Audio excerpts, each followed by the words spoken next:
Cable பாய். உங்களுக்கு என்ன வேணும்? Cable bill. கொஞ்சம் வெயிட் பண்ணுங்க, நான் வரேன்.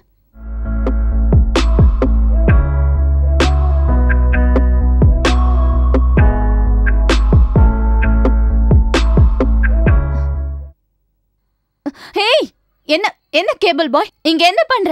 நீ வெளியில போ, வெளியில போ. நீ எனக்கு வேணும். கொஞ்ச நேரம் கம்பெனி கொடுத்தா உன்னை விட்டுருவேன், இல்ல உன்னை இங்கேயே கொன்னு போட்டுருவேன். வேண்டாம் வேண்டாம், விட்டுரு.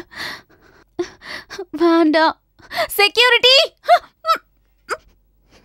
இப்போ நீ எனக்கு கம்பெனி தரலனா இங்கே உன்னை கொன்னு போட்டுருவேன்.